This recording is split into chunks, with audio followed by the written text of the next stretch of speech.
अस्सलाम वालेकुम, कैसे हैं आप लोग। थैंक यू सो मच जिसने भी मुझे लास्ट मैंने जो लेक्चर किया था उसमें कमेंट लिखा। बहुत शुक्रिया आपका। और प्लीज़ कुछ लिख दिया करें आप। कितनी दफ़ा मैं कहती हूँ हर दफ़ा कि मेरी हिम्मत रहती है उससे, वरना तो फिर ना इतनी डिस्करेजमेंट होने लगती है मुझे कि पता नहीं कोई सुन भी है, उसे सही भी लग रहा है या नहीं। तो प्लीज़ आप लोग कुछ बता दिया करें मुझे, ठीक है। टॉपिक्स भी बता सकते हैं, उसके ऊपर मैं प्रिपेयर कर दूँ आपके लिए। तो मैंने ना ये केस अपनी ओपीडी में देखा था। ओपीडी में बल्कि नहीं, ये इमरजेंसी से एडमिट हुई थी ये पेशेंट, इतनी बुरी हालत थी इसकी। तो इसको फिर मैंने डॉक्टर ज़ेबा ऑन कॉल करके अपनी प्लेलिस्ट में डाल दिया है। केस नंबर 20 हो गया है ये। और केस जो है ना, आप ये देखें, बहुत डिफरेंशियल डायग्नोसिस में भी आपको रखना चाहिए जो रिमेटोलॉजिकल डिसऑर्डर्स होते हैं उसकी। तो ये केस ये था कि अ 36-year-old woman presented in the emergency room with severe backache, both shoulder joint pain and small joint pain of hands and feet since 8 months. She also complained of fatigue, broken sleep at night, weakness and lethargy. She had no history of diabetes, hypertension or asthma. On examination, she was well oriented. Blood pressure was 120 by 80 millimeter of mercury. Pulse was 86 per minute. Temperature was normal. Respiratory rate was normal as well. Chest was clear with normal vesicular breathing. Abdomen was soft and non-tender without any visceromegaly. Cardiovascular system examination was normal, unremarkable. CNS examination was normal. And जब उसकी back examine की मैंने और straight leg raise जो test होता है वो negative था बायलैटरली, ठीक है। और वो कंप्लेंट उसकी बहुत ज़्यादा थी कि उसको मतलब बैक में पेन है ना, तो जो वो होती है डिस्क प्रोलैप्स, आप इससे एक्सक्लूड कर सकते हैं SLR से। एग्जामिनेशन ऑफ जॉइंट्स किया मैंने। नो जॉइंट वॉज स्वॉलन और tender. There were tender points on both shoulders anteriorly and posteriorly, as well as on scapular region, on back and both sides, waist, at iliac crest, both thighs and both ankles. मतलब ये कि जहाँ पे भी उसको press करो ना, उसको बहुत ज़्यादा पेन था। लेबॉर्ट्री इन्वेस्टिगेशन कराई तो उसमें हर हीमोग्लोबिन वॉज 12.8 ग्राम पर decilitre, MCV was 89 femtoliters, TLC was 7,500 per cubic millimeter, platelets were 2,56,000, ESR was 10 millimeter, sorry, yes, in first hour, 10 millimeter in first hour. CRP was normal. Uric acid was 2.8 milligram per deciliter, RA factor was negative. Urea was 26 milligram per deciliter, creatinine 0.9 milligram per deciliter. Sodium was 140 milliequivalent per liter, potassium was 3.8, chloride 99, bicarbonate 24, urine DR was normal, X-ray chest was normal, X-ray LS spine was normal. Then we sent, क्योंकि उसकी जो general condition थी ना वो इतनी ऐसी थी कि उसका ANA प्रोफाइल मैंने भेज दिया, वो बाद में उसका नेगेटिव आ गया था, ठीक है। तो अब देखें आप डिफरेंशियल डायग्नोसिस, आप इसकी देख लेते हैं हम लोग पहले क्या चीज़ है ये। हाँ, अब डिफरेंशियल डायग्नोसिस, अब देखें ना, इसका CRP भी नॉर्मल है, इसका ESR भी नॉर्मल है, RA फैक्टर भी नॉर्मल आ गया, ANA प्रोफाइल भी नॉर्मल आ गया। तो इसकी डायग्नोसिस मैंने बनाई फाइब्रोमाइल्जिया। अब फाइब्रोमाइल्जिया जो है, क्योंकि आप पेशेंट देखेंगे, मेरा दूसरा पेशेंट है अब तक ज़िंदगी में जो मैंने देखा फाइब्रोमाइल्जिया का। एक बिल्कुल जब मैंने शुरू में अपनी मतलब ये कि FCPS करने के बाद मैंने एक हॉस्पिटल में शुरू किया था, तो वहाँ पे एक पेशेंट आई थी, इससे बुरी हालत थी उसकी। आप यकीन करें, उसको छूते हुए डर लग रहा था कि उसको इतना ज़्यादा दर्द था ना। लेकिन उसकी सारी इन्वेस्टिगेशन, और यंग वुमन थी वो, ऐसे ही 31-32 की होगी, और मतलब लग रहा था कि उसको कोई जो है ना, या तो रूमेटॉइड आर्थराइटिस है या फिर SLE है या कुछ है। लेकिन उसको फिर कुछ सारी इन्वेस्टिगेशन उसकी भी नॉर्मल आई थी, और उसको भी मैंने फाइब्रोमाइल्जिया करके फिर ट्रीट किया था। अच्छा, इसमें आप डिफरेंशियल डायग्नोसिस में देखें तो पहला इन्फ्लेमेटरी कंडीशंस आप रखिए, पॉलीमाइल्जिया रूमेटिका, इन्फ्लेमेटरी आर्थराइटिस यानी कि रूमेटॉइड आर्थराइटिस, स्पॉन्डिलो आर्थराइटिस जितने भी हैं, कनेक्टिव टिश्यू डिजीज़ में सिस्टमिक लूपस एराइथोमेटोसिस, शोगरन सिंड्रोम।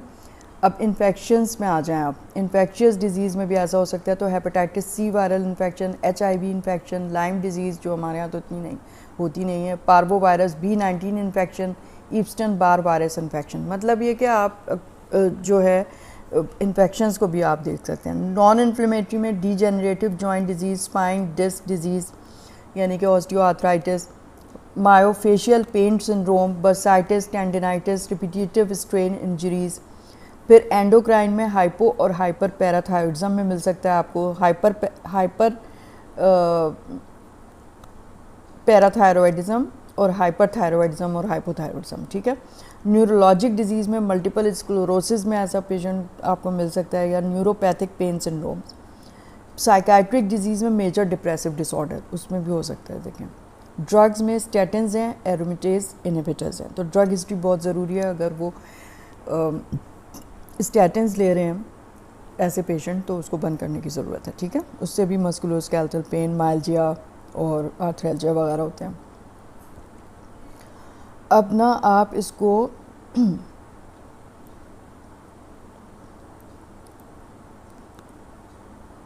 फाइब्रोमाइल्जिया फिर देखिए कि क्या है। मतलब fibromyalgia is characterised by chronic wide spread musculoskeletal pain and tenderness. Although fibromyalgia is defined primarily as a pain syndrome, patients also commonly report associated neuropsychological symptoms of fatigue, unrefreshing sleep, cognitive dysfunction, anxiety and depression. Patients with fibromyalgia have increased prevalence of other syndromes associated with pain and fatigue, including chronic fatigue syndrome, temporomandibular joint disorder, chronic headache, irritable bowel syndrome and other pelvic syndromes. The presence of fibromyalgia is associated with negative consequences for physical and social functioning. यानी कि इतनी ज़्यादा severe उनको complaints होती हैं कि functional limitation हो जाती है उनको, ठीक है, कुछ कर नहीं सक रहे हैं, सोशल, फंक्शनल, मेंटल सारी चीज़ें उनकी डिस्टर्ब हो जाती हैं। एपिडेमियोलॉजी जो है world wide prevalence is 2% involving 4% women and 1% man, यानी कि औरतों में ज़्यादा है। लेकिन एक इसका पहले एक क्राइटेरिया था, वो मैं आपको दिखाती हूँ। पहले क्लिनिकल मैनिफेस्टेशंस देख लेते हैं। At presentation patients with fibromyalgia report pain all over. These patients have pain that is typically both above and below the waist on both sides of the body, involve the axial skeleton, neck, back or chest. Pain is poorly localized, difficult to ignore, severe in intensity and associated with reduced functional capacity. For a diagnosis of fibromyalgia, pain should have been present most of the day and most days for at least 3 months. अब हमारे patient में history क्या है? 8 months, तो fulfil हो रही है, ठीक है। Pain of the fibromyalgia is associated with tenderness and increased evoked pain and sensitivity. Pain can be induced by pressure of a blood pressure cuff or skin roll tenderness.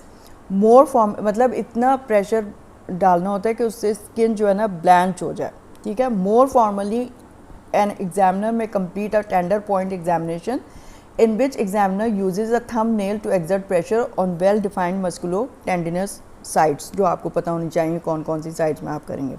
Previously the classification criteria of American College of Rheumatology required that 11 of 18 sites be perceived as painful for a diagnosis of fibromyalgia. ये पुरानी जो है ना criteria था fibromyalgia को diagnose करने का American College of रिमेटोलॉजी का, कि यानी कि 11 out of 18 साइट्स जो है ना वो टेंडर मिलनी चाहिए एग्जामिनर को, ठीक है। लेकिन अब ये क्राइटेरिया ना उन्होंने ख़त्म कर दिया। अब सिर्फ ये है कि पेशेंट अगर पेन ही बता रहे हो और सारी इन्वेस्टिगेशन आपकी नॉर्मल निकल रही हैं तो आप फाइब्रोमाइल्जिया की डायग्नोसिस बना सकते हैं without getting this tender points, ठीक है। तो अब ना किताब में लिखा हुआ है कि जब से ये क्राइटेरिया ख़त्म किया है तो फाइब्रोमाइल्जिया का जो प्रेवलेंस है ना बहुत इंक्रीज़ मिलने लगा है, यानी कि और मेल फीमेल रेशो भी जो है वो ख़त्म होता जा रहा है। क्योंकि पहले तो ये क्राइटेरिया के बेस पे था ना, तो 2% मिलता था, 2% पेशेंट को ओवरऑल पॉपुलेशन में होता है, लेकिन अब इतना ज़्यादा रिपोर्ट हो रहा होता है फाइब्रोमाइल्जिया, ठीक है। Newer criteria eliminates the need for identification of tender points and focus instead on clinical symptoms of widespread or multi-site pain and neuropsychological symptoms. अब ये टेंडर पॉइंट्स हैं, आप देख लें। ऑक्सीपिट में आप करके देखें, सब ऑक्सीपिटल मसल इंसर्जन्स में, ट्रेपेजियस के रीजन में, mid point of upper border, supraspinatus, gluteal trochanter, और ये पोस्टीरियरली था, और एंटीरियरली जो है lower cervical, second rib, lateral epicondyle and knees, ठीक है। तो इसमें आपको टेंडरनेस मिल सकती है। अब मतलब ये कि अब जो है सिर्फ पेन ऑल ओवर की कंप्लेंट नहीं होती, बल्कि और भी उसके साथ न्यूरोसाइकोलॉजिकल सिम्टम्स होते हैं। वो क्या होते हैं? Number 1 fatigue, 2 stiffness of the muscles, number 3 sleep disturbance, number 4 cognitive dysfunction, number 5 anxiety and number 6 depression. तो ये भी हो सकता है। लेकिन अगर एंजाइटी डिप्रेशन आपको नहीं मिल रहा है, आपने पेशेंट से पूछा जो भी अगर वो कह रहा है, तो डायग्नोसिस जो है आप उसके बेसिस पे नहीं होती है। यानी कि अगर डिप्रेशन एंजाइटी नहीं है तो आप फाइब्रोमाइल्जिया की डायग्नोसिस नहीं करेंगे, ऐसा कुछ नहीं है, ठीक है। नहीं है तो नहीं भी हो सकता।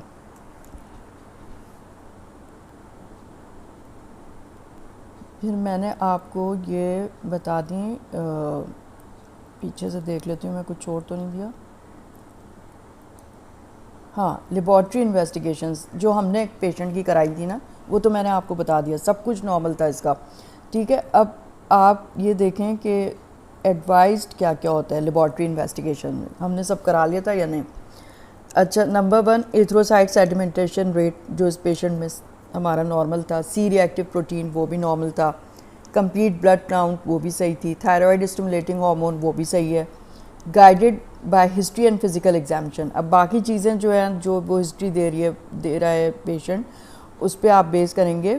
Complete metabolic panel, anti nuclear antibody, अगर आपको इतना शुबा है और इतनी उसकी क्लिनिकल मैनिफेस्टेशन ऐसी हैं कि आपको लग रहा है, तो आप ANA भी करा लें। Anti SSA, anti Sjogren syndrome A and anti SSB, rheumatoid factor, anti cyclic citrullinated peptide, anti CCP, creatine phosphokinase, viral जो है डिजीज़ देखने के लिए hepatitis C, HIV, bacterial, Lyme serology, spine and joint radiographs. अब अगर जैसे joint है, अगर रूमेटॉइड आर्थराइटिस होगा तो उसमें तो पेरी आर्टिकुलर डिस्ट्रक्शन बोन की हो रही होगी, तो वो आप एक्सक्लूड कर देंगे ना जॉइंट में करा के, या ऑस्टियो आर्थराइटिस हो, ये सारी चीज़ें, डिस्क प्रोलैप्स, ये सब एक्सक्लूड कर सकते हैं आप, ठीक है। तो इनकी रेडियोग्राफ्स की भी ज़रूरत होती है।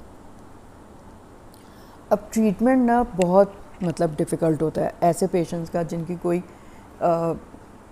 मतलब ये कि कोई डायग्नोसिस नहीं बनी हो, फाइब्रोमाइल्जिया बन गया। अब इनका ट्रीटमेंट जो है ना, पहले तो इन पेशेंट्स को समझाना पड़ेगा। मतलब आप ये नहीं कह सकते कि कुछ नहीं आया तो आप कहें जी आपको कुछ नहीं है। कुछ नहीं क्या है भाई, है ज़ाहिर है पेशेंट को इतनी फंक्शनल लिमिटेशन हो रही है, इतनी इनकेपेबिलिटी हुई उसको हुई है, इतना ज़्यादा दर्द हो रहा है, तो आप उसको ये तो नहीं कह सकते कि कुछ भी नहीं है, ठीक है। अगर ये कहेंगे तो पेशेंट ने कभी तो ठीक होना ही नहीं है ना।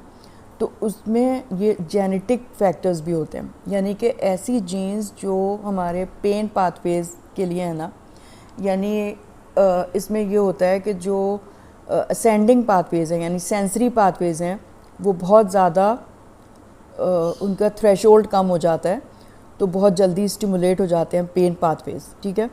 और जो डिसेंडिंग पाथवेज हैं उनमें जो इनहिबिटरी वो होते हैं ना हार्मोन्स, वो कम हो जाते हैं, यानी कि पेन को इनहिबिट करने की चीज़ें कम हो जाती हैं और ज़्यादा करने की इंक्रीज़ हो जाती हैं, और ज़्यादा सेंसिटिव होते हैं ये पेशेंट्स पेन को परसीव करने में बनिस्बत एक नॉर्मल पर्सन के, ठीक है।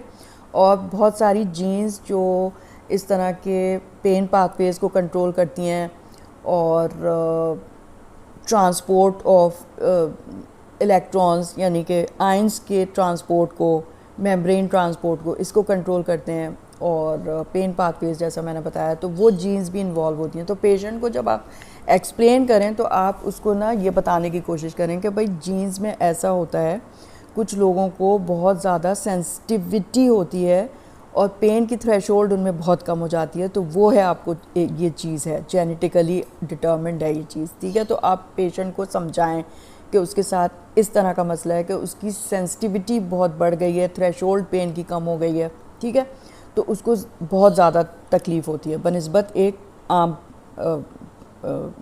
पर्सन के, ठीक है। तो आप ये समझाएं। दूसरे जो है ना, आप उसको एंग्जाइटी और डिप्रेशन के लिए देखें, आप असेस करें अगर एंग्जाइटी डिप्रेशन भी है तो उसको भी आपने साथ में ट्रीट करना है। प्लस ये कि दर्द ख़त्म हो जाना जो है ना प्राइमरी एम नहीं होना चाहिए। प्राइमरी एम ये होना चाहिए कि उसकी जो मतलब इनकैपेबिलिटी है ना उसको आप ख़त्म करेंगे, यानी फंक्शनल इम्पेयरमेंट जो हो रही है उसको आप ख़त्म करें, ठीक है। तो उसके लिए सबसे ज़्यादा अच्छा होता है कि उसको आप बताएंगे एरोबिक एक्सरसाइजेस, ठीक है। उससे कहें कि बहुत ज़्यादा बेहतर हो जाता है उससे। Aerobic exercises step by step, और बहुत शुरू में इतनी ज़्यादा इतनी विगरस एक्सरसाइजेस की ज़रूरत नहीं है, बस थोड़ी एक्सरसाइज। फिर उसके बाद एक चीज़ जो इसमें फ़ायदेमंद होती है वो है ट्रांसक्यूटेनियस इलेक्ट्रिक नर्व स्टिमुलेशन, जो फिजियोथेरेपिस्ट करते हैं ना, टेंस जिसे कहते हैं, वो अगर उस तरह की फिजियोथेरेपी कराई जाए वो, और मसल स्ट्रेंथनिंग एक्सरसाइजेस। फिर उसके बाद होता है कि इन पेशेंट्स में ना अगर आप एक्यूपंक्चर भी में बहुत फ़ायदेमंद होता है अगर करवाया जाए, या फिर हाइड्रोथेरेपी, या फिर जो है योगा और टाई ची, ये इस तरह की चीज़ें जो है ना जो मेंटल कंसंट्रेशन को लेकर आती हैं, और जो है वो फिर फ़ायदेमंद होती हैं। अगर पेशेंट उसको समझ ले, उस पर एक्ट करने लगे, तो उसकी लिमिटेशन आहिस्ता आहिस्ता कम होती जाती है। तो जब भी इस तरह के पेशेंट होते हैं ना, उनको ट्रीट करना ज़्यादा मुश्किल होता है बनिस्बत जिनकी कोई ऐसी डायग्नोसिस बन जाए जिसमें ट्रीटमेंट आसान हो, ठीक है। तो ये आप याद रखें। अब फार्माकोलॉजिक एजेंट्स जो इफ़ेक्टिव होते हैं ट्रीटमेंट में फाइब्रोमाइल्जिया की, मसल रिलैक्सेंट है साइक्लोबेंजाप्रीन, ठीक है, ये है। और एंटी डिप्रेसेंट यानी कि balance serotonin norepinephrine reuptake inhibitors, उसमें पहला है एमिट्रिप्टिलिन, फिर डिलॉक्सिटीन और फिर milnacipran. Anti conversion ligand of alpha 2 delta sub unit of voltage gated calcium channels, उसमें प्रीगैबलिन आप दे सकते हैं। एनाल्जेसिक में सबसे अच्छा ट्रेमाडोल है, यानी कि लो डोजेज़ में आप उसको ट्रेमाडोल दें, ठीक है।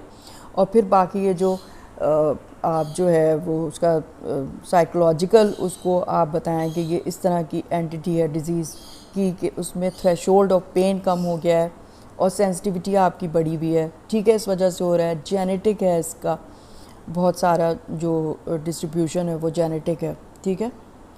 तो पेशेंट जो है ना फिर काफ़ी उसको तसल्ली हो जाती है, ठीक है। अगर पेशेंट आपके ऊपर ट्रस्ट करेगा ना तो फिर आप सही यानी कि रेपो आपका डेवलप हो पेशेंट के साथ, हिस्ट्री आप सही से लें, फिर सारा आप एक्सप्लेन करें, फिर ये सारी चीज़ें उससे कहें कि वो physiotherapy, TENS, transcutaneous electric nerve stimulation, ये सारी चीज़ें करें तो बहुत बेहतर हो सकता है पेशेंट, ठीक है। तो ये आज इतना काफ़ी है, और इसका मैंने वही हैरिसन्स प्रिंसिपल ऑफ इंटरनल मेडिसिन में से लिया है, 2022 का एडिशन है, ठीक है। तो ज़रूर मुझे लिखिएगा आप कि कैसा लगा आपको, और कोई भी आपको अगर टॉपिक पे करवाना है मुझसे लेक्चर या कुछ भी केस डिस्कशन, वैसे तो मेरे पास बहुत सारे पुराने रखे हुए हैं, तो उनमें से मैं देख लूँगी, लेकिन मुझे ये ज़्यादा आसान लगने लगा है। जो पेशेंट मैं देखती हूँ वो मैं फिर ना किसी वक्त टाइम होता है तो मैं लिख लेती हूँ उसको, और सारी पिक्चर्स वगैरह जो है ना वो उसकी ले लेती हूँ फ़ाइल में से, और फिर उसका बना लेती हूँ आपके लिए। तो कितना मुश्किल काम है आप सोचें। ठीक है, तो ज़रूर मुझे कमेंट कीजिएगा, बताइएगा कैसा लगा। Okay, thank you so much. खुदा हाफिज़।